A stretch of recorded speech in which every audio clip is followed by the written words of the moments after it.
Hello friends, ఇప్పుడైతే captaincy task అయితే లైవ్లో టాస్క్ అయితే జరుగుతుంది. డెమన్ పవన్కి, కళ్యాణ్కి. ఇక వీళ్ళిద్దరికి అయితే ఒక టాస్క్ పెడతారు. అదేంటి అంటే రోడ్డు టాస్క్.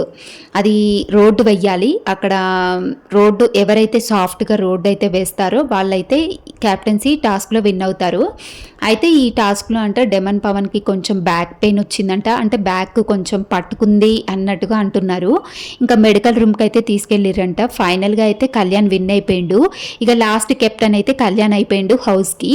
కాకపోతే ఇక రేపు సాటర్డే కదా, నాగార్జున సారు వచ్చిన తర్వాత ఇక డెమన్ పవన్కి, కళ్యాణ్కి, సంజనాకి వీళ్ళకైతే రెడ్ కార్డ్ ఇచ్చే అవకాశం అయితే ఉంటుంది అంటున్నారు.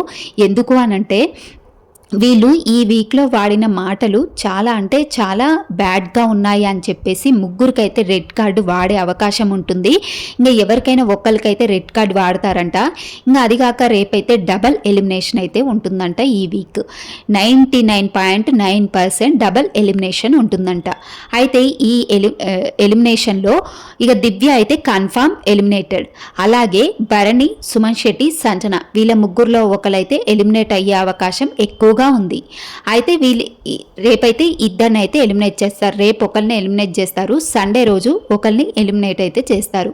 ఇక ఫైనల్గా 12th week last week captain అయింది కళ్యాణ్ పడాలా. అయితే ఈ కళ్యాణ్ క్యాప్టెన్సీ ఉంటుందా ఉండదా అనేసి మనం రేపు చూడాలి. ఎందుకంటే రెడ్ కార్డ్ వాడుతున్నారు కదా, కళ్యాణ్ క్యాప్టెన్సీని కూడా రిమూవ్ చేస్తారేమో, రివోక్ చేసే అవకాశాలు కూడా ఉంటాయి అంటున్నారు. ఇక ఎంతవరకు రివోక్ చేస్తారో చూడాలి. ఇక నాగార్జున సార్ అయితే రేపు అందరి మీద ఫుల్ అంటే ఫుల్ ఫైర్ అవుతారంట. రెడ్ కార్డ్స్ అయితే అందరికీ చూపిస్తారంట. ఈ ముగ్గురికి ఇంకా ఎవరికి రెడ్ కార్డ్ ఇచ్చిరు, అసలు క్యాప్టెన్ ఉందా, క్యాప్టెన్ ఉంటాడా ఉండడా అనేసి ఇక రేపైతే మనకు అప్డేట్స్ తెలుస్తాయి.